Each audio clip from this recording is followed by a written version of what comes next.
Bahkan saya sendiri cenderung mengatakan iman itu tidak diterima. Karena manusia dibekali akal, inginnya Allah itu dengan akal itu dia punya kepermanenan iman, apa? Punya kepermanenan apa? Iman, dan dengan itu dia imannya mujma'aleh, mesti diterima oleh Allah Subhanahu wa taala karena binna dari soheh dengan logika yang benar. Dan logika yang benar itu gampang sekali. Beberapa ulama tentu tahu sekali, bukan sekedar tahu sekali karena itu diajarkan Allah dan Rasul. Misalnya begini, kata Allah, saya kalau baca ayat-ayat ini itu sering nangis karena Allah yang Tuhan itu sebenarnya tidak butuh kita. Seorang lagi, Allah yang Tuhan itu tidak butuh kita, juga tidak butuh iman kita. Tapi Allah ingin hambanya itu berakal ya, karena agama itu liqaumi yaqilun, sehingga berpikirnya benar. Misalnya gini kata Allah.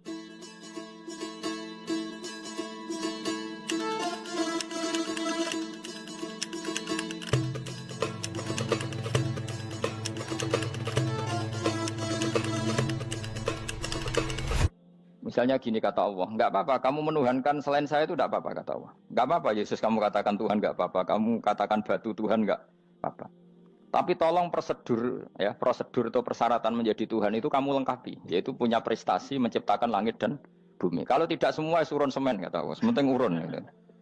Jadi sebetulnya itu kan rasional. Misalnya enggak apa-apa kamu merasa jadi presiden atau gubernur atau jadi wali atau jadi apa, yang penting prosedurnya dipenuhi. Itu kayak apa Allah baiknya pada kita. Sehingga saya berkali-kali, makanya menurut saya orang alim itu wajib memaklumatkan kalau dirinya alim, supaya jelas aturan mainnya. Yang dilarang Allah itu kan memaklumatkan alim kemudian ingin hadun nafsi, ingin salam itu template dicucuk dihormati, itu kriminal. Itu orang alim gendeng, sudah gendeng sekali. Karena khasnya orang alim itu tentu cari ridhonya Allah, bukan ridhol khalqi, bukan ridhonya apa? Makhluk. Makhluk itu la syai', ada siapa-siapa. Dan kita harus baku seperti itu. Kenapa kalau orang alim nggak memaklumatkan kealimannya itu dikatakan salah? Karena fungsi orang alim adalah membawa bayinat, membawa ayat-ayat Allah, bukan kepentingan apa? Pribadi. Makanya Rasulullah nanti duka ngendikan idza zuharatil fitanu wal bid'u falyudhiril alim ilmahu wa illa fa'alaihi la'natullah wal malaikati wan nasi ajmain. Jika zaman akhir banyak bid'ah, banyak kebodohan, maka orang alim wajib menampakkan kealimannya. Jika tidak, maka dia mal'un, dilaknati langit dan bumi. Karena sebetulnya logika tentang Tuhan itu gampang sekali. Saya ulang lagi ya. Saya punya sekian contoh betapa tauhid itu mudah. Jadi kalau ada orang bilang ikhlas itu angel, Gus, ya dia sendiri goblok karena nggak tahu logika apa. Ikhlas itu justru gampang. Misalnya kamu ngamal demi manusia, manusia itu umurnya hanya berapa coba? Kan pasti mati. Lalu kalau dia mati tidak berkutik, bagaimana Anda bersandar sama seseorang yang mati dan tidak berkutik? Sama-sama bersandar sama zat sing al-hayyul qayyum, sama zat yang abadi. Kamu latih terus akal kamu. Misalnya saya punya jamaah banyak, mereka itu kan nggak jelas surganya. Kok harap-harap syafaate piye? Soalnya jamaah aku mlebu neraka kabeh. Kan nggak mungkin nyafaati saya. Atau mereka mlebu swarga kabeh, wis do sibuk kelon mbek widadari. Mungkin ya ndak ngurusi saya. Jadi dua kemungkinan itu sama-sama ndak ngurusi saya. Mlebu neraka ya rasanya nyafaati, kan mlebu swarga. Do sibuk napa? Ngeloni widadari karena trauma di bocah elek, melarat macam-macam. Sehingga kiainya saja wis ora takok Gus nang ndi wis ora takok. Wis ribet dhewe no. Nah, tentu saya juga sibuk sowan pangeran sudah itu makom saya sudah sibuk sowan pangeran. Kowe pesta seks sing kula sowan pangeran. Wa swargame ayate pokoke inna ansa'ana gunna napa? Insa'a faja'alna gunna. Apa karo bar kelon dadi perawan neh berarti keloni serempet. Kula insyaallah melok daftar sing fa amma in kana minal muqarrabin farohu warihan. Jadi surganya muqarrabin itu enggak ada sifatnya. Di situ enggak dibakas bidadari, makan-makan enggak, tapi farohu warihan. Satu surga yang sifatnya rohani. Karena enggak bisa disifati. Tapi saya daftar di situ ya hanya beberapa jam, baru gue gabung kon. Sawangane kok taruh rasane wong ayu juga keberatan. Ya tapi saya tentu punya dua kelas, saya punya kartu premium dan ekonomi. Saya enggak tertarik lah daftar yang premium dok, nanti repot apa. Saya itu sering nangis kalau baca ayat seperti ini. Bagaimana Allah yang Tuhan kemudian tidak butuh apa-apa, tapi Allah saking baiknya itu membuat tatanan logika kita. Saya tidak akan bosan-bosan sampai sowan Allah. Bahkan andaikan saya masuk surga dengan faham ini, saya milih faham ini. Karena faham ini itu menguntungkan agama. Li'ilai kalimatillah. Sementara masuk surga itu hadun nafsi. Banyak ulama mengatakan, kenapa Anda tidak ingin mati? Padahal Anda mati masuk surga. Katanya, saya takut kehilangan momen sujud. Karena sujud adalah hak Allah. Sementara surga itu hakun nafsi. Keinginan saya. Tentu saya mendahulukan hak Allah ala hakin nafsi. Itu makam-makam yang... Dan itu nggak bisa Kamu copy paste. Orang yang pada kelasnya akan merasakan seperti itu. Dan kamu tidak perlu minat, malah paham. Jadi sudah dengar saja, apa? Dengar saja. Begini misalnya, saya berkali-kali bilang, kenapa ulama dulu, saya ini kan di Sarang juga ngajar tauhid, dulu saya ngajar kubrul yakiniyat, di beberapa madrasah, termasuk di Sidogiri saya juga ngajar tauhid. Di sini saya ngajar tafsir, tapi yang saya titikkan juga tauhid. Begini, saya hidup di dunia ini, terutama saya memang ingin menerangkan tauhid, sebagaimana Allah menerangkan. Begini ya, Jubair bin Mut'im, saya tidak bosan-bosan cerita ini, Jubair bin Mut'im itu termasuk dahiyatul Arab, cerdas-cerdasnya orang Arab. Dia ditunjuk sebagai negosiator untuk membebaskan Asra Badrin, tawanan perang Badar yang kalah dan ditawan Rasulullah dan para sahabat. Kemudian harus ditebus dengan uang. Oke, disepakati terus. Singkat cerita Jubair bin Mut'im itu datang ke Madinah. Dulu karena tidak ada hotel, tidak ada penginapan, ya memang nginepnya orang musyrik itu di masjid. Ya sehingga itu lazim saja. Kamu tidak usah jadi liberal kemudian bilang musyrik boleh di masjid, ya tidak perlu seperti itu. Kamu juga tidak perlu goblok mengatakan nggak ada ceritanya orang musyrik nginep di masjid karena ya ada tarehnya seperti itu. Jadi tidak perlu goblok, ya tidak perlu liberal. Paham ya? Kalau kamu bilang, wah nangono wong musyrik oleh nginep di masjid, kamu liberal. Padahal konteksnya karena sejarahnya pernah ada. Milih di goblok apa liberal? Apa milih jelas? Enggak milih aja, ngaco aja. 01 apa 02 apa 00. Milih mana? Goblok, liberal, enggak milih. Nah, ketika Jubair bin Mut'im itu datang, delalah Nabi itu sholat maghrib ngimami. Nabi baca surat Wattur wa kitabim mastur fi rabbim mansur wal baitil ma'mur. Kemudian di pertengahan surat At-Tur itu kan ada ayat yang menurut saya itu sangat bagus. Sehingga di kamar saya, di rumah saya itu tak figur ayat itu. Bahwa kita harus dilatih berpikir. Kata Allah memulai argumentasinya, am khuliqu min ghairi syai'in. Apakah kejadian alam raya ini seisinya tentu diciptakan tanpa sebab. Misalnya begini, alam raya ini kata orang nihilisme atau komunis atau orang-orang paham nihilisme, itu kan dimulai dari ketiadaan. Logika ini kan goblok sekali. Berarti kalau alam ini kadung wujud, kamu kan tahu kan langit bumi sekarang kan wujud. Ya, langit bumi sekarang kan jelas wujud. Berarti logikanya adalah al-adamu yakhluqu makhlukon, sesuatu yang enggak ada menciptakan sesuatu yang itu kan aneh. Di mana-mana al-adam ketiadaan itu tidak mungkin yakhluqu syai'an atau yu'athiru syai'an. Di mana-mana ketiadaan itu tidak mungkin mengefeki sesuatu yang ada. Wong kamu sebut tidak ada itu berarti tidak mungkin bisa berbuat apa-apa karena namanya tidak ada. Sekarang alam raya ini dimulai dari ketiadaan. Terus kamu simpulkan sesuatu yang enggak ada menciptakan yang ada, itu gendeng apa enggak? Oh, gendeng sarap itu. Orang usah dipatahin wong gendeng, sebarno yang mau mati dewi. Jadi makanya Quran menanyakan mereka, am khuliqu min ghairi syai'in. Apa alam yang kadung wujud ini kemudian disebabkan oleh sesuatu yang tidak ada? Lalu kalau sesuatu yang ada pasti diwujudkan oleh yang ada. Nah, karena yang ada ini pencipta harus berstatus super. Nah, super ini oleh ulama disebut wajibil wujud. Maka Allah bersifat super, wujud yang paling prima, yang kausa prima. Karena pencipta tentu kelasnya harus di atas yang diciptakan. Makanya disebut, ulama dulu menyebut Allah itu apa? Wajibil wujud. Karena pencipta tentu lebih dahulu. Maka harus disifati awal atau qadim. Awal atau qadim. Kayak apa Allah mendidik kita? Am khuliqu min ghairi syai'in. Terus Allah bilang gini, ya gak apa-apa, yang menciptakan gak saya, gak apa-apa kata Allah. Tapi amhumul khaliqun, kamu saja yang menciptakan, gak apa-apa. Tapi syaratnya kalian juga harus merasa pernah ikut menciptakan langit bumi. Am khalaqus samawati wal ardh. Jadi, enggak apa-apa kamu merasa Tuhan, enggak apa-apa. Yang penting kamu merasa ikut nembok langit, ikut ngecor apa? Langit. Jadi pokoknya ikut bikin. Terus kata Allah, bala yukinun, kamu tak suruh merasa menciptakan langit bumi, kamu juga enggak merasa iya. Memang ya mereka merasa enggak kan? Akhirnya Jubair bin Mut'im saking enggak kuatnya. Am khalaqus samawati wal ardh bala yukinun amin dahum khuzun. Sama Allah dibombardir seperti itu. Dia datangi Rasulullah, ya Muhammad, logika itu tidak meninggalkan akal saya. Matarok tali akli nasian. Akal saya habis Muhammad. Saya iman saja. Saya tidak cukup punya logika untuk melawan argumentasi ayat yang kamu baca. Saya iman saja. Terus iman. Makanya kalau ada logika nihilisme bahwa sebelum alam ini adalah ketiadaan, lalu pertanyaannya bagaimana mungkin ketiadaan menciptakan yang ada? Di mana-mana ketiadaan itu la yu'atsiru syai'an wa la yakhluqu syai'an. Jenenge wae tiada. Tiada itu ya enggak ada fungsinya, ya enggak ada efeknya, enggak ada prestasinya. Ya pokoknya namanya enggak ada ya enggak ada. Nah, ini penting saya utarakan. Terus di sini Allah mengulang lagi, enggak apa-apa yang lainnya kamu katakan Tuhan jadi mitra saya enggak apa-apa. Tapi tolong kata Allah, aruni madza khalaqu minal ardi, tunjukkan ke kami prestasi dia ikut bikin bumi. Kita tahu misalnya Yesus, Isa lahir di bumi. Bumi sama Yesus dulu mana? Dulu bumi, dia lahirnya di bumi. Lalu dia melata di bumi, jalan-jalan. Kemudian dia mengatakan ini bumi Tuhannya saya. Jadi bumi kok enak, dhisik aku sih. Tua aku sih, bodoh-bodoh pangeran aku dong. Lebih apa? Tua. Jadi Allah itu gampang sekali. Nah sekarang orang iman itu kuat semua. Makanya ndak wali-wali. Imane mbek Allah taklid, njaluke aneh-aneh, njuk bojo ayu, sugih, jabatan. Bela Allah secara hujah aja enggak pernah, sudah minta. Makanya kita hidup di zaman yang saraf masal. Lho kula njaluk pangeran akeh-akeh kuwi, coba kamu bela Tuhan tuh pernah bela apa? Bela Tuhan tuh gampang dengan argumentasi al-hujjah yang supaya agama ini tamkin fil ard, benar-benar mapan dalam logika. Yaitu tadi di mana-mana yang namanya sebab itu amrun wujudiyun, di mana-mana sebab itu sesuatunya harus wujud. Paling tidak kita sudah menolak nihilisme. Apa? Nah, nihilis. Lah wujud karena wujud awal harus berstatus prima. Lah prima itu dalam bahasa ulama disebut wajibil wujud. Makanya ulama dulu ngelatih kita itu pertama Allah itu siapa? Zat sing wajibil wujud. Itu satu filosofi yang luar biasa. Nah, kemudian setelah itu ada setan-setan kecil yang nganggur, yang iseng. Nah itu nggak usah kamu perhatikan.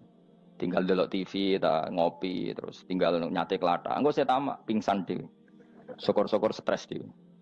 Dugaan saya setan saya gue pingsan, kurang gizi.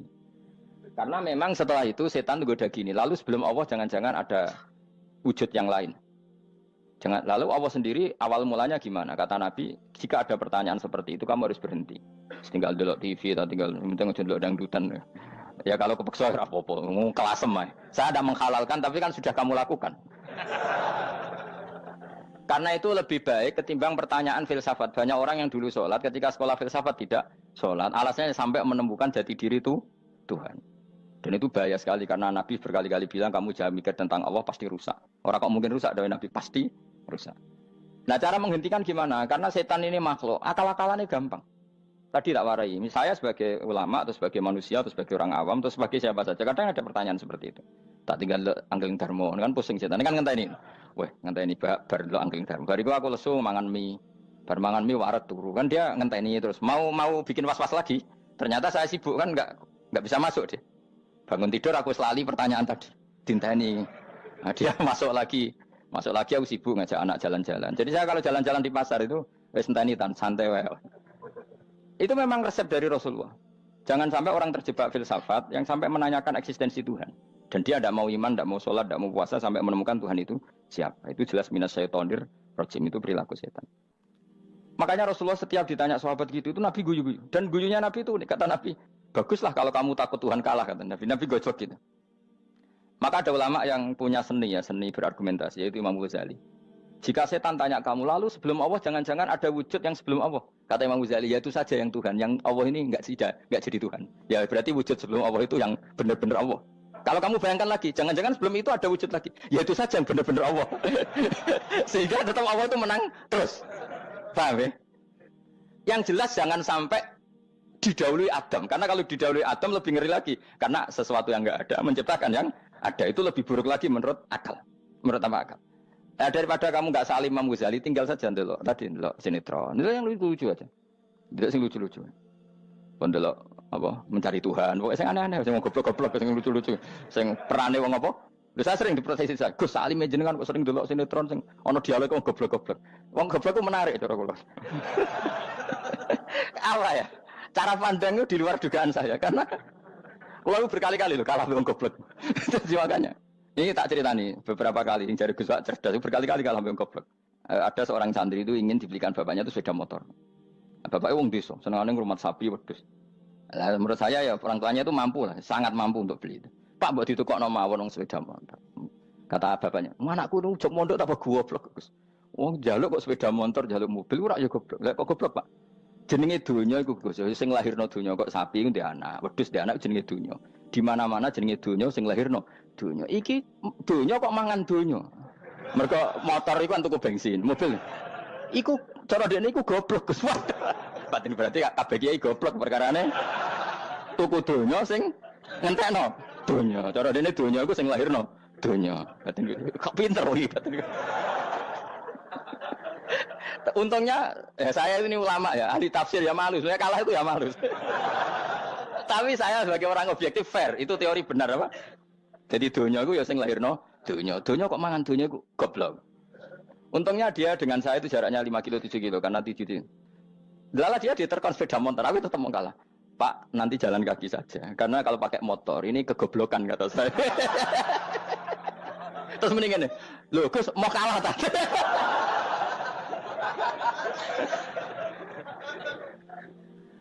Wah kacau. Singkat cerita dia bersikeras, nggak mau beliin sepeda motor anaknya karena di mana-mana dunia itu sing lahir no dunia, nggak boleh dunia kok mangan. Ini satu kegoblokan yang agak ilmiah tadi.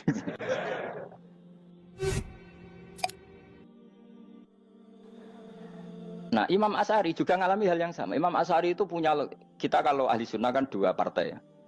Ya dalam ahli sunnah itu hanya ada dua partai juga. Kalau nggak Asy'ari ya Maturidi. Ya, dan sama-sama alim. Ya kalau terpaut ya paling 5%, 7% ya. Kealimannya Asy'ari dan Maturidi. Imam Asy'ari itu bikin logika yang jelimet seperti saya sekarang ini. Logikanya yang jelimet, tapi permanen. Jadi yang saya ajarkan tadi itu logika yang jelimet tapi apa? Permanen. Karena tadi alam raya ini kadung wujud. Kalau kadung wujud pasti pewujudnya yang menciptakan wujud pasti adalah kewujudan. Karena al-adam la yu'athiru syai'an. Di mana-mana kenihilan tidak yu'athiru syai'an. Ya sepakat ya, gampang kan? Tentu wujud ini prima disebut wajibil wujud. Lalu Imam Asy'ari itu bersikeras. Kalau imanul muqallid itu tidak diterima. Sebanyak keberatan ulama, tapi Nabi nyatanya yaktafi bi imanil Arab al-khalina anin nadur. Nabi nyatanya mencukupkan imannya orang-orang Bedui yang mereka itu kayaknya tidak bisa mikir. Ya, Nabi yaktafi bi imanil Arab itu wong desa al-khalina anin nadur yang mereka itu tidak bisa apa? Berpikir. Ingat cerita Imam Asy'ari survei. Coba ayo kita tanya orang-orang kampung. Ternyata kegoblokan orang kampung itu ya ilmiah, masyhur itu. Imam Asy'ari saja harus belajar dari wong awam, wong goblok-goblok tadi. Kita kok ingin ya Badawi bima araf tarubak. Kowe kok iman be Allah itu bima araf tarubak. Lalu kamu tahu Tuhan kamu atas nama apa? Dengan logika apa? Jawabnya enak. Al-ba'ratu tadullu 'alal ba'ir wa atharul aqdam yadullu 'alal masir. Angger ana tletong ya ana ontane. Angger ana bekas delamaane wong ya ana sing bar liwat. Jadi misalnya ada bekas teracak anjing, berarti anjing habis liwat. Ada bekas apa ular ya berarti ular harus liwat. Ada bekas tercak manusia ya berarti manusia habis liwat. La wa hadzal alam atharun min athari qudratillah. Alam iki bekas mesti ana sing gawe. Jadi Mas Ari pinter juga, mesti logikane gak jelimet tapi memang agar ana tletong ana sapine. Ana teracake wong berarti ana sing bar liwat. Dia ngomong gampang wa atharul aqdam ya dulu alal masir. Nah, terus Imam Asy'ari habis itu ngendikan, ya sudahlah dengan logika apa saja. Meskipun karena zori hadal Arabi sebagaimana cara berpikir Bedui ini, sementing ada natur. Apa ada? Ada natur. Ya natur apa saja. Misalnya orang ahli matematika mungkin bilang angka dimulai dari 1. 0 itu akal-akalane Khawarizm. Mereka ini kebingungan nulis 10. Tapi tetap angka itu dimulai dari 1. Kalau misalnya 1 untuk mecah kesulitan ya harus dimulai 0,1. Tidak bisa 0 tok. Jadi 0 dulu itu untuk mematahkan kalau jumlah itu tidak sampai 1. Tapi faktanya jumlah itu kan pasti 1 karena dimulai dari wajibil wujud. Khawarizm itu ya pintar matematika. Saya juga punya ilmu hisamnya Khawarizm. Itu kan dia karena kebingungan angka pecah. Misalnya 1 tidak sampai 2. Mau tidak mau harus ditulis 1,5 misalnya. Paham ya? Lalu kalau sebelum 1 tetap dia harus 0,5. Lalu hakikat 0,5 itu kan bagian dari wujud apa bagian dari Adam? Tetap bagian dari wujud. Jadi 0,5 itu kan khayal kuliah. Tawari ya. Mungkin saya ada ahli matematika ala wong kampus, tapi saya tahu Kang, ala Islam itu lebih gampang. Misalnya gini. Sesuatu itu kadung kamu putuskan itu satuannya 1. Tentu ketika separuh kamu katakan baru separuh. Tapi sebetulnya ketika satuan itu kamu katakan 10, yang separuh itu sudah 5. Itu kan terserah sing bagi, no? Terserah sing bagi. Ya iya dong, misalnya 1 juta, 5, 5-nya artinya apa coba? 500 ribu kan? Sekarang kalau 100 ribu, 5-nya jadi berapa? 50. Kalau 1,5 jadi. Nah itu kan terserah satuannya apa? Tapi tetap dari 0,5 itu tetap menunjuk sesuatu yang wujud. Yaitu 5-nya sebetulnya apa? 5 yang separuh tadi. Paham sih kalau maksud? Tetap nggak bisa sesuatu dimulai dari apa? 0. Nah, makanya kata Abdul Hamid Khan kalau dalam mendidik tauhid, itu gampang saja tadi. Alam raya ini kadung maujud, kalau kadung maujud pasti disebabkan oleh sesuatu yang wujud. Karena wujud pencipta harus berstatus prima. Lah prima ini atau premium ini kita sifati wajibil wujud. Atau kamu katakan apalah kausa prima atau musabibul asbab. Nah kelirunya kita dalam berislam itu, kritiknya para ulama, kita ini nyebut Allah dulu baru menceritakan status Allah. Kalau zaman Nabi itu dibalik. Status wajibil wujud itu kita terangkan dulu, baru yang oleh Islam itu namanya Allah. Paham ya? Kan beda, misalnya gini logikanya gini, kamu ketemu orang ateis, saya ulang lagi, kamu ketemu orang ateis, terus kamu ditanya, lalu alam ini yang menciptakan siapa? Allah Jalla Jalaluh. Mesti kan tanya, man huwa Allah, Allah itu siapa? Kalau dulu Islam mengajarkan enggak gitu. Surat pertama turun apa coba? Iqra. Iqra itu enggak nyebut kata Allah. Iqra bismi rabbika. Rabbika itu siapa? Alladzi khalaq. Sebutlah nama Tuhan. Yang berhak menyandang Tuhan adalah zat yang pencipta. Itu tidak ada kata Allah. Di surat Mudatsir, surat kedua. Ya ayyuhal mudatsir kum fa'anzir wa rabbaka fakabbir. Bukan Allah fakabbir, wa rabbaka fakabbir. Sehingga cara berpikir gini dibalik. Sebutlah Tuhan kamu. Tuhan itu siapa? Yang berstatus Tuhan adalah zat yang berstatus pencipta. Nah, lalu pencipta ini oleh Islam dinamai Allah. Kalau orang ateis kamu langsung bilang Allah, man huwa Allah. Berarti pertanyaannya Allah itu siapa? Lalu kamu jelaskan Allah adalah pencipta, Allah adalah wajibil wujud. Tentu lebih gampang kamu terangkan. Makanya Al-Qur'an menerangkan amkhuliqu min ghairi syai'in. Manane saya di sini manane ya Allah. Apa? Allah. Apakah mereka diciptakan tanpa pencipta? Tentu setelah Islam tahu itu namanya siapa? Allah. Paham ya? Kalau balen malih. Jadi sebetulnya Quran itu ngajari kita itu ilmu mantik yang luar biasa. Misalnya ya Yuhanna su'budu siapa? Rabbakumul ladzi khalaqakum walladzina min qablikum. Sembahlah Tuhan. Tuhan itu siapa? Pencipta kamu dan pencipta orang-orang sebelum kamu. Lalu Tuhan ini oleh Islam dinamai. Tapi kalau langsung kamu bilang ke orang ateis atau orang Uni Soviet, Allah itu Tuhan. Allah itu siapa? Sebab itu di beberapa ayat dijelaskan dulu status Allah. Sifatnya Allah, keakhasan Allah, keakhasan Tuhan. Yang dikatakan Tuhan adalah zat pencipta. Kalau tidak pencipta berarti tidak Tuhan. Sekarang Yesus pencipta bumi apa enggak? Enggak, karena dia lahir sudah di bumi. Begitu juga Fir'aun. Fir'aun itu kalah telak sama Nabi Musa gara-gara logika ini. Ketika Nabi Musa ditanya Fir'aun, wa ma rabbul alamin? Lalu Tuhan itu siapa? Kata Musa, rabbus samawati wal ardi, yang menuhani langit dan bumi. Jadi Fir'aun, enggak, ma'alim tulakum min ilahin wa irisa, jalan-jalan kemana-mana yang dikatakan Tuhan oleh masyarakat saya kok. Nah, kurang ajar Fir'aun. Terus kata Musa, ya Tuhanku yang di langit. Terus manggil Haman Mesir, ya Haman ibn Ili sorkhalla ali abluhul asbab samawati fa'attoli ila ilahi Musa. Haman, bikinan saya piramida yang tinggi, aku akan lihat Tuhannya Musa. Ada enggak di sana? Padahal misalnya munggah tenan pangeran ra iso didelok kan repot Nabi Musa. Wah payah ya, nggak piramida nginceng pangeran teprak itu kan. Akhirnya Musa pakai logika. Ya sudah gini saja, Rabbukum wa rabbu abaikumul awwalin, yang menuhani nenek moyang kamu yang dulu-dulu. Mau itu langsung fabuhita Fir'aun. Fir'aun tuh kaget sekaget-kagetnya. Dan para penggawa Fir'aun sadar. Wah kalau Fir'aun yang Tuhan, babanya tanpa Tuhan. Kan Tuhannya balita kan gitu kira-kira. Tuhannya balita.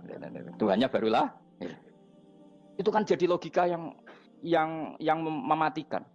Kalau Fir'aun Tuhan berarti babanya dulu yang wujud itu tanpa Tuhan. Karena Tuhannya baru lahir. Ini ada Tuhan kok datang terlambat ini kan. Akhirnya para penggawanya Fir'aun iman. Macam gendeng ya, Fir'aun itu gendeng. Itu pentingnya logika. Rabbukum wa rabbu abaikumul awwalin. Nah sekarang orang tuh nggak belajar logika. Iman bi Allah orang mantep ning ati, cek iso diguncang setan, jalukane wis aneh-aneh. Jaluk swarga, jaluk gak mutu cara. Gak mutu. Makanya banyak wali kalau ditanya, kamu masuk surga sama sholat milih mana? Milih sholat. Kenapa milih sholat? Di surga itu demi khadun nafsi saya, pora-poya saya. Tapi kalau saya sholat itu untuk hakku. Saya sebagai hamba, identitas kesejatian saya adalah menghamba. Soal nanti Allah bikin bonus surga silahkan. Maka sebenarnya masuk surga itu ada urutannya. Sebagai orang alim saya urutannya adalah berkampanye sesering-seringnya, membuat logika supaya orang mudah ke Allah dan Rasul. Makanya di Quran tuh gak ada orang disuruh masuk surga dulu itu ya Tuhan nafsul mutmainnah irji'i ila rabbiki. Kamu kembali ke Tuhan kamu dulu. Bahwa kamu makhluk yang butuh Tuhan. Fadkhuli fi ibadi. Kamu masuklah berstatus hamba dulu. Kesetatusan Anda sebagai hamba ini matangkan dulu. Bahwa saya ini hamba. Dibuktikan dengan suka sujud, suka ngamal, suka sedekah, suka tawadhu. Saya sebagai orang alim sebenarnya gak suka mulang. Karena takut. Nak kue pinter kok nyanyi aku, nak goblok sawangannya metodeku gagal kan dua-duanya ini merugikan saya sebetulnya. Saya ulang lagi ya, nak pinter kayak nyanyi aku, kan ya mungkin juga senajan rodok mokal mungkin, sanggup aja rodok mungkin. Pemenang nak sing ndik kan yo, biasanya hasut ndik. Mau itu sebenarnya rugi semua, tapi Allah yang memerintahkan hak wong alim kudu mulang. Perhitungan itu tak buang semua. Sing ape nyanyi nggih monggo, sing tetep goblok nggih monggo. Semoga Allah ngutus mulang ya napa? Mulang. Meskipun tadi potensinya itu dua-duanya buruk, sing alimnya ini. Kemudian nak mubalek terus didol ilmu kurang royalti tambah parah lagi. Nah, aku nggak pakai logika ikhlas.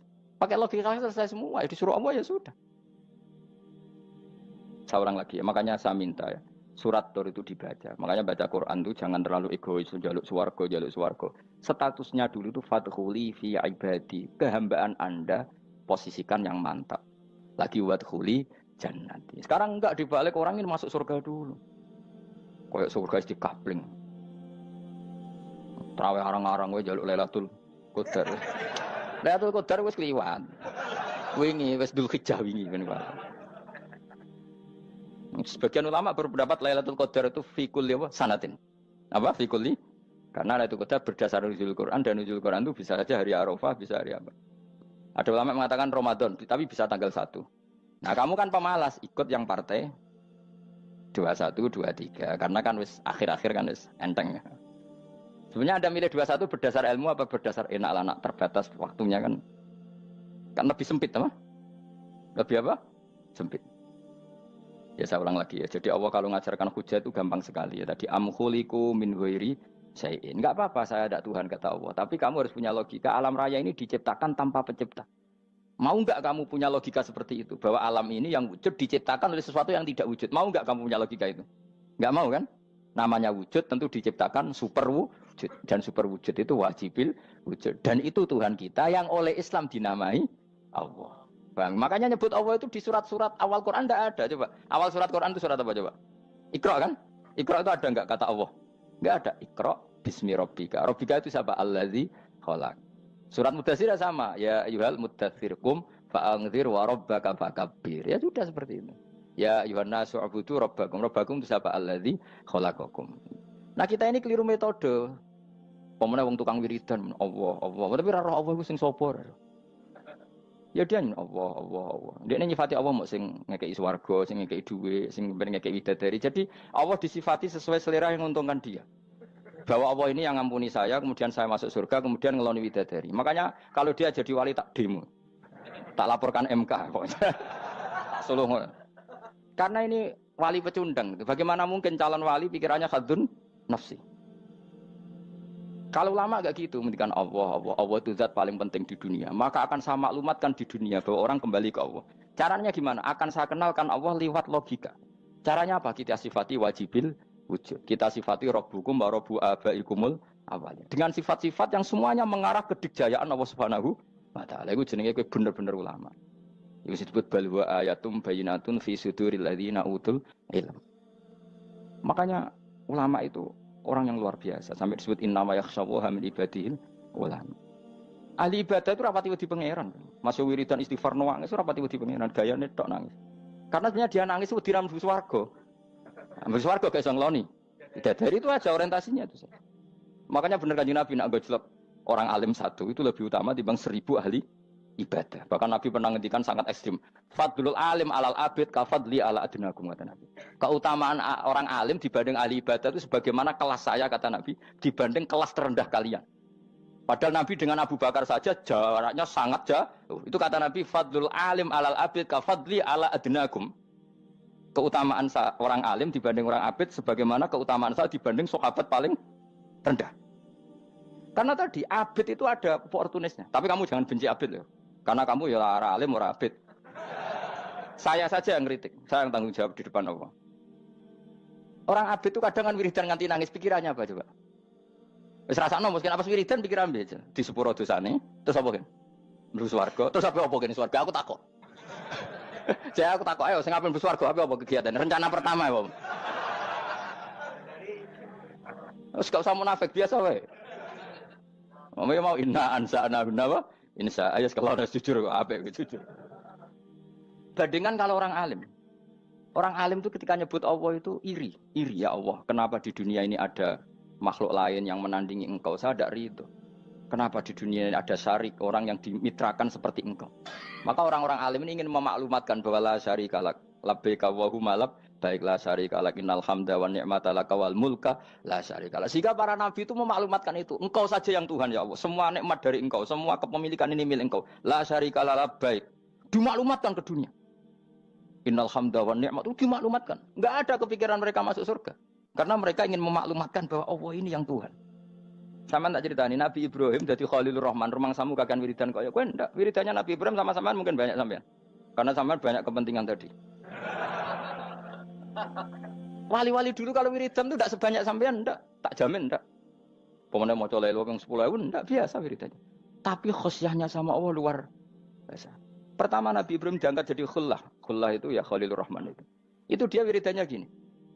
Ya Allah, innahu la yahzununi alla ara ahadan fil ghairi ya'buduka ghairi. Alla ara ahadan fil ardi ya'buduka ghairi. Sama saya hafal tadi. Memang saya hafalkan. Ya Allah, saya ini susah sekali. Kenapa zat sepenting engkau, kemudian yang menyembah engkau hanya saya? Ini tidak fair. Makhluk yang enggak penting saja punya umat. Makhluk-makhluk yang enggak penting aja jadi pusat perhatian. Misalnya artis atau presiden atau gubernur atau tokoh top. Semuanya jadi presiden. Padahal semuanya itu makhluk yang enggak sepenting engkau. Ini zat yang sepenting engkau, kemudian yang tahu kalau engkau penting hanya saya, ini tidak fair. Nangis dan nangis. Ini tidak fair. Innahu la yahzununi alla ara ahadan fil ardi ya'buduka ghairi. Saya ini susah Gusti, susah sesusahnya. Zat sepenting engkau, kemudian yang tahu kalau engkau penting itu hanya saya. Wah ini tidak fair. Loh, coba kalau orang mencintai sesuatu kan gitu. Misalnya kita bojo ayu, kemudian wong liya kabeh darane elek, mangkel ora? Mangkel enggak? Kamu beli Alphard. Kamu kira itu mobil mewah. Kemudian orang nyejajarkan podo mek keri, mangkel enggak? Semua kenikmatan itu kita nikmat karena itu diakui ya enggak? Wes gunane apa kae di Alphard gawe ning Gunung Kidul. Terus wong darani ngono iku padha mek keri ambek kejangke mangkel ora kira-kira. Enggak penting mewahnya ini tetap butuhnya pengakuan. Coba misalnya kamu jadi presiden hidup di dunia orang sufi. Sing darane wong penting wong saleh ahli sujud ora kakuati iki. Keteko di Barno. Karena itu dihormati situ hanya orang apa saleh. Kakuati gak? Oh kakuati kan. Atau kowe dadi artis top, teko ning daerah Gunung Kidul wong desa-desa, terus diundang lek. Oh, mangkel kae. Le bayangno.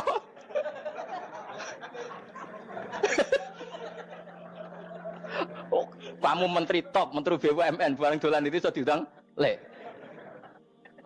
Matus walang lek ngono. Oh, mangkel. Karena orang keren itu butuh pengakuan apa? Wes misalnya di bojo ayu terus wong liya kabeh darane eleke mangkel gak? Sebetulnya orang merasa nikmat itu karena pengakuan. Bayangkan andekan orang itu melihat Alphard itu tidak wow. Orang punya Alphard gagah enggak? Oh enggak gagah. Kalau orang lain enggak bilang apa? Oh. Ya mau misalnya digoning desa terus ana wong desa nganggap kamu model tepak terus saya mau badhe numpang wedhus kula angsal Pak. Kagak ati. Habis kan. Makanya branded itu harus dimaklumatkan. Nah itu bayangkan Nabi Ibrahim. Zaman itu ada Raja Namrud yang dipuja-puja, ada orang kaya dipuja-puja. Kemudian engkau yang Tuhan, pemilik langit bumi, enggak ada muja-muja engkau. Ini enggak fair ya Allah. Nangis. Orang kok kowe eling pangeran sak jam, swarga Gusti. Dasar gak bakat wali. Terus saya itu pernah kangen Nabi Ibrahim itu sampai nangis dan itu saya tidak berdoa. Semua yang terkait Nabi Ibrahim itu saya baca, mulai surat Quran, tafsir tentang Ibrahim. Dan sampai saya di Kudiro di Tadbir Allah pernah ziarah ke makamnya Nabi Ibrahim. Itu saya hampir nggak pernah doa. Saya isek. Ya karena tadi, ketika Nabi Ibrahim nangis-nangis gitu, ya Allah ini tidak fair. Engkau zat terpenting di alam raya ini, kemudian nggak ada yang menuhankan engkau, nggak ada yang merhatikan sama ini tidak fair. Susah sekali karena yang tahu engkau Tuhan itu saya tok. Masyhur itu sama Allah. Karena Ibrahim nangis-nangis itu terus sama Allah diterbangkan ke langit. Disebut wagadhalika nuri Ibrahim malakutas sama. Di langit ada jutaan malaikat sujud, jutaan malaikat rukuk, jutaan malaikat baca tasbih. Nabi Ibrahim oke Gusti kalau gini ya benar, ini baru benar kata-kata. Makanya terus Allah dengan keangkuhannya, karena Allah punya sifat angkuh dan itu sah walahul kibriya. Kan sifat angkuh baik untuk Allah tapi tidak baik untuk makhluknya, dan Allah dengan sifatnya walahul kibriya. Kata Allah, kalau nasihati para nabinya, kamu tidak usah susah. Jika di bumi jarang orang nyembah saya. Innalladzina 'inda rabbika yusabbihuna lahu bil-laili wan nahar wa hum la yasamun. Kamu tenang saja. Orang yang di sana di langit-langit itu maksudnya para malaikat itu bertasbih siang dan malam. Wa hum la yasamun, dan mereka tidak berhenti-henti, tidak bosan-bosannya bertasbih. Jadi nabi itu baru terhibur kalau yang diidolakan itu keren. Itu nabi, itu wali kutub, itu wali. Kamu enggak nyebut Allah itu sebenarnya kamu kan enggak ingin kan bangun malam ingat Allah berhubung utamu akeh terus Allah mbok libatno mbok nyaur kan sebetulnya itu kamu ingin jadi bupati sebenarnya kamu enggak kangen Allah kamu ingin jadi bupati terus Allah mbok jak koalisi kan gitu terus malam-malam Allah Ya Allah ini hambamu ya Allah minta ini. Sebenarnya kamu kangen Allah apa kangen keinginan kamu? Ya, terlalu menyindir banyak orang ya. Maksudnya ini cerita saja. Ya sudah ini kayaknya kok banyak yang tersindir tapi ini kan ngaji. Yang ngaji itu harus naik kelas. Ya sudah tidak usah diteruskin kok banyak yang tersinggung. Ya sudah tidak usah diterusin. Walau akhidu mau mengalap sapa Allah anas saya manusa bima kan perkara kasab bukan nglakoni sapa anas. Minal ma'asi sing pira-pira maksiat. Mataroka. Mongko ora ninggal sapa wa taala dzuri ing atase dhuwure artayil ardi min dabatin saking kewan apa wae. Nasama tegese kewan tadubu kang melata pun nasama alih ing atase arat. Kalau saja Allah ingin merusak manusia karena dosa-dosanya, pasti tidak disisakan beberapa sesuatu yang jadi kebutuhan manusia, termasuk dabam, misalnya nggak ada hewan, nggak ada tanaman, nggak ada apa saja di bumi, karena Allah ingin mengadab manusia. Tapi nyatanya di balik mereka maksiat, tetap fasilitas kepentingan manusia ada, karena sifat ghafurnya Allah, sifat rahmannya Allah. Walakin akhiru tetapi ini ngakhirna sapa wa hum wong akeh ila ajalin temu kamaring batas musamman kang wis ditentokno. Ayo mil kiamat tegese dina kiamat. Faida aja mengko nalikane teko apa ajalum ajale wong akeh fa inna wa. Mongko satuna wa taala iku kana ana sapa wa bi ibadihi kan kaulan wa basiran dat sing mirsani. Fa jazi mongko males sapa wa ing wong akeh ala amali ing atase wong ngamale wong akeh. Carane ngemales Allah tentu profesional atau prosedural bi isabatil mukminin kelawan ganjar wong mukmin wa iqabil kafirin lan nyiksa wong kafir. Ya jadi Quran itu gunanya ya membuat logika yang benar supaya orang itu menghindari kesalahan. Jadi menakut-nakuti itu kalau nggak harus tentang neraka, takut dari kesalahan, takut dari kebodohan. Kan kita juga takut kan punya pemimpin yang salah, takut punya kasus, takut kepleset. Ketakutan tidak harus dari neraka. Makanya saya berkali-kali bilang, saya sering dulu dinasihati Mbah Mun, enak kena alim, ojo sering maca tafsir, mari goblok dari Mbah Mun. Maksudnya mari goblok itu gini, mufassir itu manusia, kadang dia itu satu ayat umum, dia mendiktekan ke satu kasus, padahal kasusnya lebih umum. Makanya berkali-kali sama nani umpomong ini, contohnya ini, karena nanti itu mengikat. Misalnya gini ya, saya ulang lagi ya, ben gayamu kayak wong alim. Coba andekan kapasitas Anda itu RT, minta jadi presiden, itu ngelama apa doa? Tidak jawab saja. Ngelama. Jatah kamu untuk azab, kok jaluk Lailatul Qadar, ngelama apa Anda? Mestinya jalukmu orang untuk azab itu bagus. Paham ya? Banyak ulama diajak istisqa gak mau. Banyak itu ulama. Ayo istisqa kita karena sudah lama gak hujan. Kata ulama tadi, jatah kita ini kena hujan batu dari langit. Gak hujan batu sudah bagus, gak usah minta. Ulama macam-macam. Lah rai-rai ngene iki pantes entuk Lailatul Qadar apa entuk adab aja. Orang entuk adab wis bagus. Ya dadi dongane ya Allah. Ampun jenengan siksa la tu akhidna. La tu akhidna maknane njuk Lailatul Qadar apa ora disiksa. Ya makam kita itu masih Rabbana la tu akhirna. Iku supaya gak disiksa innasina waktu kalau kita salah. Kowe kan gak kalau. Wah sudah salah. Jadi donga innasina waktu sange apikane pangeran wae ditambahin. Kalau kita salah. Kalau kita kan sudah ada kalau lagi sudah. Sudah jelas salah berkali-kali lagi. Mbok wong diisin. Njulak jaruk Lailatul Qadar gak diisin. Tapi oleh wong pangeran apian. Pangeran kan tapi misalnya pengiran ora aku luwe apian timbang aku. Jadi sowe disahno permintaan. Tapi gak dikabulno. Mau disahno tapi ora usah apa? Disahno iku iman jalin yen goblok piye meneh kok macam-macam. Makanya doa paling fair itu ya Rabbana dzalamna anfusana wa lam taghfir lana wa tarhamna lanakunanna. Makom kita itu di sepuro pangeran. Sing bener donga wong tarawih lho ning Tuban ning Jogja wis bener apa innaka afuwun karim tuhibbul afwa fa'fu anna. Ora ana guru-guru kita donga, ya Allah anilna lailatul qadar ya Allah. Ka ora sarahku kiye kita ora ana ngajarno ngono ya Allah innaka afuwun karim tuhibbul afwa fa'fu anna. Jenengan kandat sing kathah nyepurane lan seneng nyepuro impun jenengan sepuro. Iku wis bagus sudah. Udah bagus. Ora lailatul qadar kira-kira delok srengenge. Terus delok angin. Angger daerah Gunung Kidul banter terus aneh-aneh. Mbok wong tahu diri, maksud kula nggih tetep minta Lailatul Qadar tapi tahu diri. Misalnya suwe bar sedekah, poso bar salat 1000 rakaat terus utang mesti sahur. Ambek togo-togo sing mbok dolimi jaluki sepuro. Pas kowe tenan mergo wis ngrasa ora dolim, nduk Lailatul Qadar. Tapi kira ngrasa ora dolim wis ujug sombong. Wong sombong ora berhak meraih. Lah terus piye Gus? Ora piye biasa wae, pokok biasa wae. Makom kita ora kena adab itu sudah luar biasa. Ora penuh adab piye. Wis ngene iki luar biasa, napa? Luar. Mun nang ngandel kula. Wis ngene iki keadaan seperti ini terus. Soale dongane wae Rabbana la tu'akhidna in nasina wa akhtana. Itu jadi itu sudah luar biasa. Nah, ini kan teruskan dawuh Mbah Mun ya.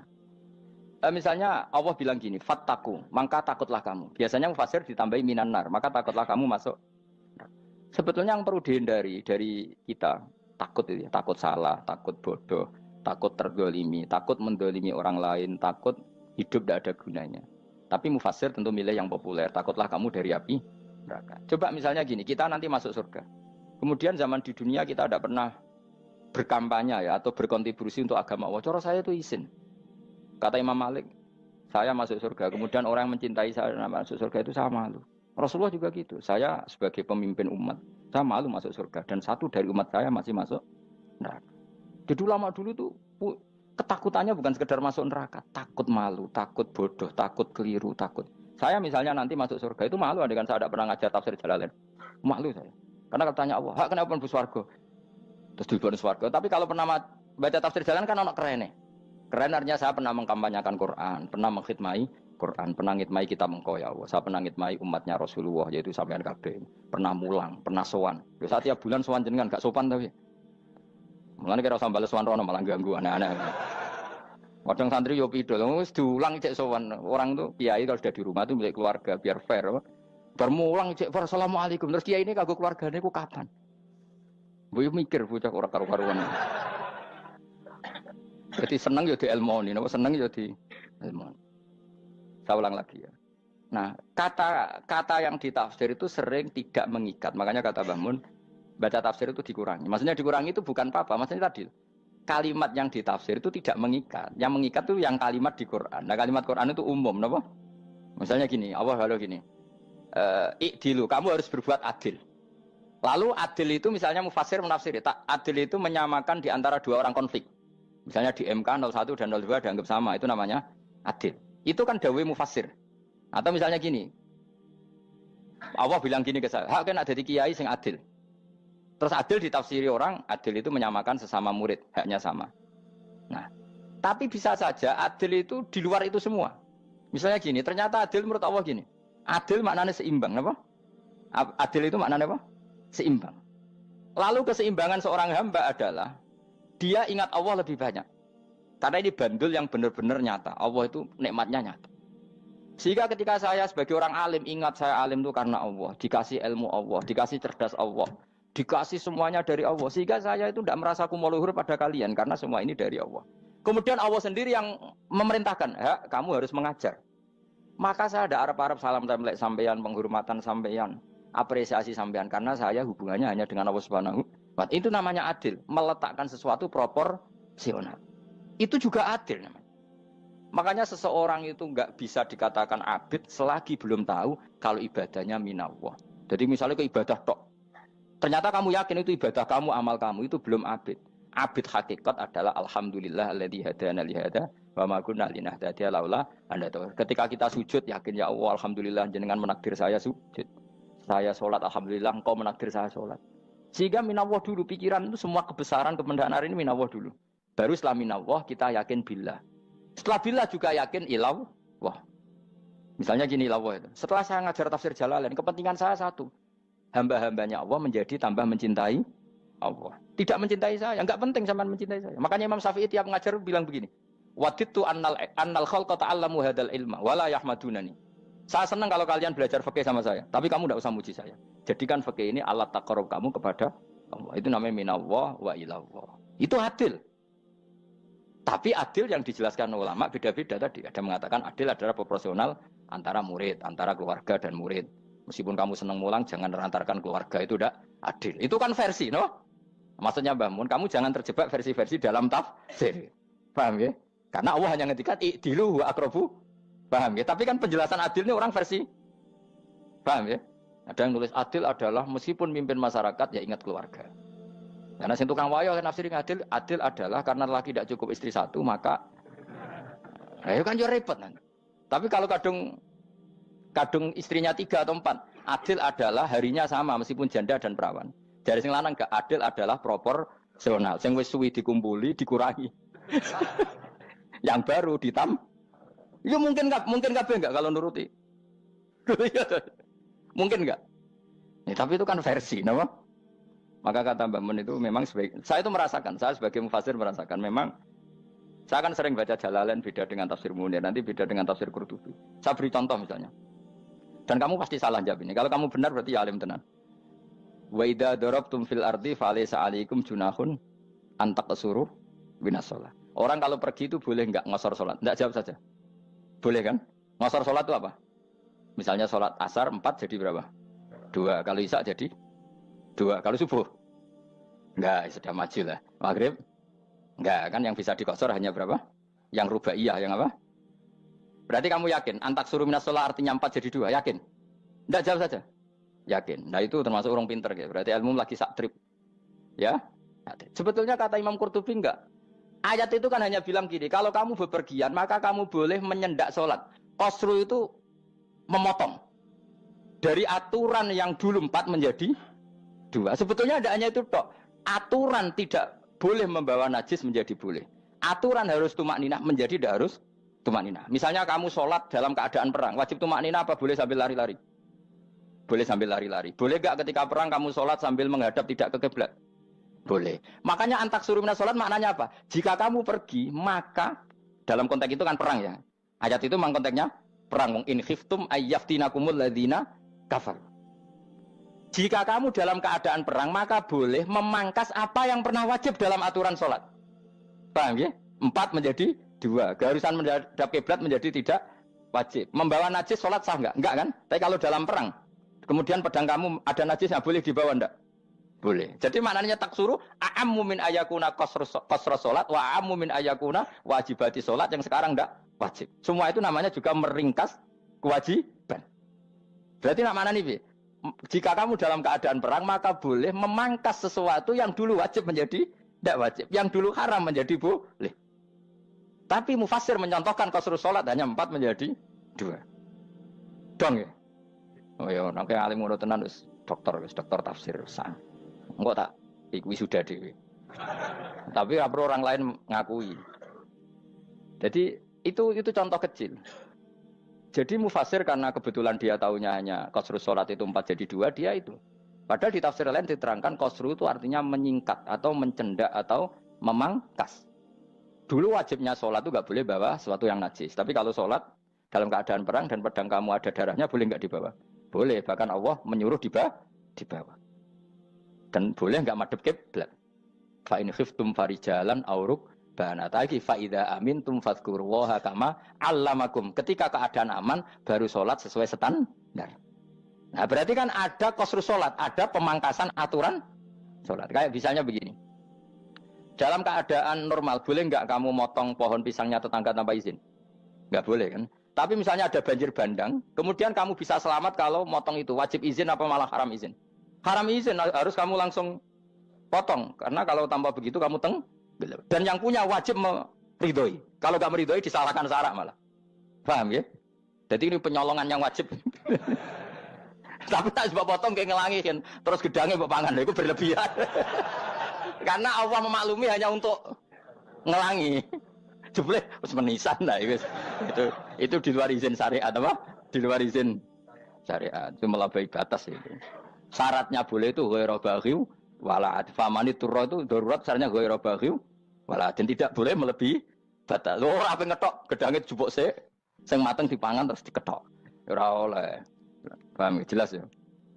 Makanya kalau ngaji tafsir ya saya kan berkali-kali ada makna di tafsir Imam Suyuti saya tambahi umpamanya ini. Maksudnya umpama itu supaya contoh itu tidak mengikat. Jadi yang disebut beliau itu satu dari sekian potensi ribuan contoh. Ya kayak tadi misalnya antak suruh minas sholah. Itu umumnya ulama membayangkan qasru sholat yang 4 jadi 2. Padahal enggak, maknanya meringkas aturan dari wajib menjadi tidak wajib. Bahkan sebagian aturan itu dikatakan haram, tidak haram. Itu tadi misalnya bawa najis atau teman kamu mau dibaca orang kafir terus kamu bilang, hei hati-hati, itu tidak batal kalau dalam sholat siddatil khauf. Paham ya? Jelas? Semaju lah.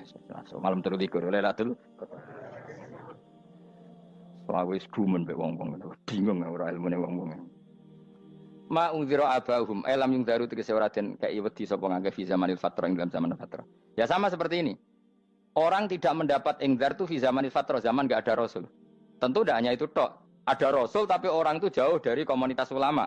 Itu juga termasuk orang yang tidak mengalami Ingdar. Jadi tidak mengalami ingdar bisa di zaman fatrah atau sudah ada rasul tapi dia jauh dari ulama atau jauh dari komunitas Islam. Itu juga komunitas yang tidak mengalami ingdar. Fahum mengkote wong akeh kaum iku khafidun lali kabehane imane sing iman parustilan bener. Ya, contoh paling gampang itu nak dawuh yai mesti bener itu loh. Kalau kamu ngaji tafsir Jalalain ya Yuhannasu budu rabbakum. An-nasu biasanya ditafsirkan kufaru Mekah, napa? Padahal di situ nas semua manusia apa kafir Mekah? Semua manusia. Cuma konteks dulu karena Nabi orang Mekah dan zaman itu yang diberi peringatan orang Mekah, Imam Suyuti bilang kufaru Mekah. Lah seperti itu kufaru Mekah mengikat apa enggak? Enggak kan? Enggak, karena yang dituruni Quran yo kafatal linnas. Tapi ya Yuhannasu di Jalalain sering ditulis apa? Kufaru Mekah. Nah, seperti itu tidak mengikat. Itu contoh saja, Pak. Contoh saja dalam konteks zaman itu. Paham ya? Jadi banyak, makanya tafsir itu sebenarnya enggak ngikat. Ya tapi yang ngomong gitu harus orang alim. Kalau kamu yang ngomong malah kacau. Kemudian ngomong sombong. Maksudnya kan manusia, saya juga manusia. Ngapain saya harus ikut? Ya sarap itu. Iku ora wis sombong saraf, no? Wis sombong saraf. Lakot hakko teman-teman fahum, lakot hakko teman-teman nyata apa alkaul apa titah. Wajib tegese wajib manane nyata al aksarihim. Ing atase akeh-akeh wangke bil adab. Lakot hakko teman-teman dadi nyata apa alkaul apa titah anane azab.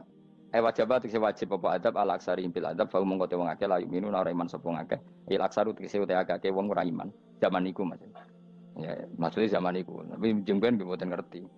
Tapi yang mungkin ba'da Isa itu semua orang iman, tapi ya banyak yang setelah iman itu tidak bermanfaat lagi karena wis napa matahari terbit dari napa barat khina la yanfa'u nafsan imanuha lam takun amanat min qabl inna saat temen ingsun ujalna ga ingsun fi anaqihim ing dalem gulu-gulune wong akeh tak gawe aghlalan ing blengku bi ayu doma gambar bi antu doma gambar sento de kumpulno ilaha maring anak apa alai di tangan di anal gol la karon saat meneh wil iku yajma'u iso ngumpulno wil al yada ing tangan kal unuk maring geger maring napa gulu-guri lho jenenge unuk wong Arab nak darani kene ku unuk nak darani kene ku nakher.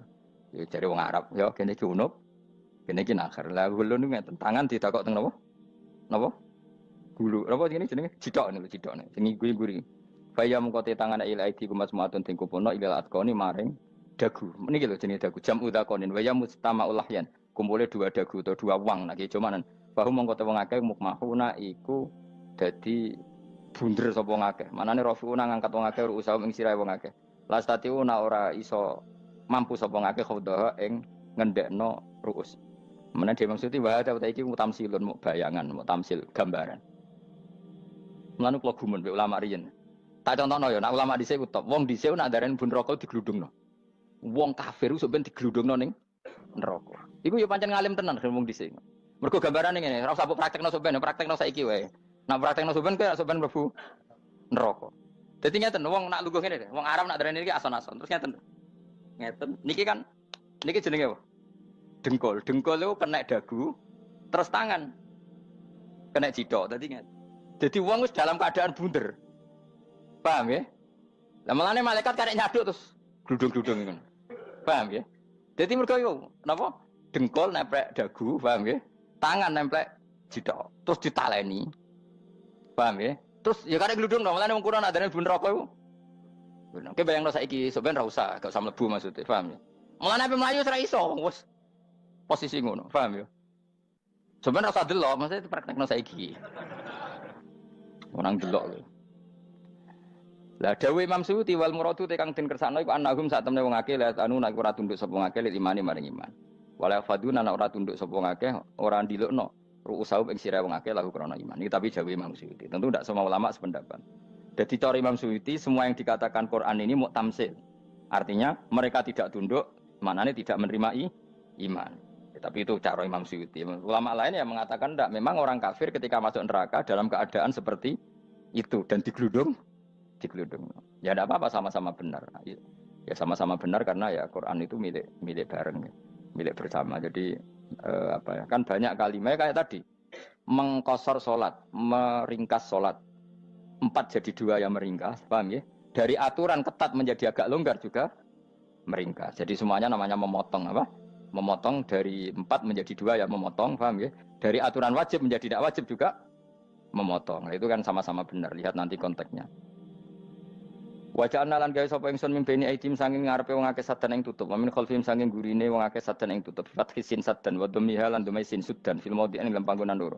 Faksena mongko ngekeki gelap ingsun ing wong akeh fa mongko te wong akeh lagi sirun rane ngali sapa wong akeh. Tamsilun iki contone edon disat diturukil iman maring ketutupe dalan iman alih ngatasi kufar. Nah cara maksudnya kabeh iki mau tamsil. Dadi ngene. Dari depan kami kasih tutup, dari belakang kami kasih tutup, kemudian mereka saya kasih kegelapan. Maka mereka tidak tahu. Mananya apa? Dari arah depan yang mereka nggak ngerti pentingnya iman, dari arah belakang yang mereka tidak ngerti pentingnya iman, maka mereka buta, artinya tidak iman. Itu dari Imam Suyuti. Tamsilun edoni hanya perumpamaan lisat diturukil iman, yaitu tertutupnya jalan-jalan iman. Tapi ulama lain mengatakan ya enggak. Memang pernah ada peristiwa di mana orang kafir ngepung Rasulullah dan mereka dari depan matanya dihalangi, dari belakang dihalangi, sehingga ketika Rasulullah keluar mereka tidak melihat. Itu ya nyata ya. Jadi makanya ngaji ya. Jadi ben keren. Oh ini ada sekian tafsir. Terus gue ngomong kan kayak wong alim keren. Nah tak kata siapa? Ono rekamane. Tapi yang orang ngaji dhewe. Nah tak kata siapa? Ada rekamannya. Lah aku takut ada kata siapa Gus? Tak dudono kitabe. Lah aku dudono rekaman. Iku apik zaman akhir kan wis maju. Soale sing rido kan. Enak kok Kang jadi orang alim enak. Nanti itu jadi orang alim ya rugi. Tadi nanti kan gitu. Syabdul Qadir masuk surga. Entah ini gelombang kedua dan para penggemarnya. Jadi akhirnya sing alim tenan yang mlebu swarga, sing kedua dan para penggemarnya. Iku ora usah alim Kang, cukup penggemar. Jadi aku sebenarnya rugi kan. Gus Pak masuk swarga kedua dan para penggemar. Waduh. Terus jebule padha ae. Itu saking rahmane Allah. Kenapa? Kan masyhur itu hadis itu. Rasulullah itu ada sahabat nangis, enggak bisa tidur nangis. Berhari-hari enggak bisa tidur nangis. Hanya karena ingin punya satu pertanyaan. Lama-lama ketemu Nabi, ya Rasulullah saya sudah berhari-hari enggak bisa tidur, ingin menanyakan ini tapi tidak berani. Coba kamu tanya saja. Ya Rasulullah, saya ini kalau mati, engkau kan suatu saat dipanggil Allah. Saya tidak ketemu engkau. Makanya mumpung sekarang saya tak melihat wajah engkau sekuat-kuatnya, sepuas-puasnya. Kata Nabi ya. Terus, kenapa? Ya kalau engkau di surga, saya di neraka kan enggak ketemu lagi. Atau kalaupun engkau di surga kan kelasnya beda, kan enggak ketemu lagi. Jadi kemungkinan dua-duanya itu enggak ketemu. Kata. Karena tadi bisa saja, ya artinya Nabi karuan di surga, saya di neraka enggak ketemu. Atau engkau di surga, saya di surga pun beda kelas, ya enggak ketemu. Terus kata Nabi, enggak begitu aturan mainnya. Almar'u ma'aman ahabba. Orang itu sesuai yang dia orang bersama orang yang dicintai. Jadi ya saya harus ikhlas kalau kamu saingi nanti. Ya takdir no. Wasawana ni podo kali ngatasi wong akeh angger tau te ngekek peringatan sira gumeng wong akeh tahqiqil hamzatain angger ta. Wa ibdali saniyati alifan angger ta humata sili ala nasil hamzah wa itu khali alifan wa pun alif binal musahalan dan hamzah sing ditasil wal ukhra lan ya wa tarqilan tinggal itu khol. Amlam tungzirhum wong ra wis bakat kafir mbok elingno cek rambu elingno tetep layu minun ora gelem iman. Lah sing iman iku sapa inama tungziru ang mestine ngelingno sira. Maksude yan fa'u tegese manfaat apa ing daruka peringatan sira. Peringataanmu manfaat man ing wong ittaba kang anut sapa man adzikra ing Qur'an tegese Qur'an. Wa khasyalan wedi sapa man ar-rahman ing Allah Rahman bil ghaibi padahal ora roh pangeran. Ya khofa tegese wedi sapa ing Allah toh walam yara ora ningali sapa wong ing Allah. Nane bil ghaibi itu apa? Takut Allah dalam keadaan toh dia tidak melihat Allah lang. Mereka tak tafsiri bil ghaibi barang gaib ning Indonesia terjemahnya hantu. Melihat alam gaib itu maknanya apa dalam bahasa Indonesia? Hantu. Maknanya bil ghaibi rata terjemah apa? Ya namanya ini wa khosyalan di sapa wong ar-rahman ing wasirman bil ghaibi padahal dene ora roh langsung. Ya ora usah diterjemah ya. Terjemah dadi apa? Barang gaib malah repot. Wa basiruhu mongko ngeke berita gembira sira ing man bimaghfiratin kelawan pengemuranan wa ajrin dan ganjaran karimin kang terhormat. Orang yang seperti itu yang ngikuti Quran dan takut Allah itu layak mendapat maghfirah wa ajrin karim wa ta'ala jur karim wal jannatu swarga. Inna satamna ingsun wa nahnu ya ingsun iku nuhyi uripna ingsun al mauta ing wong sing mati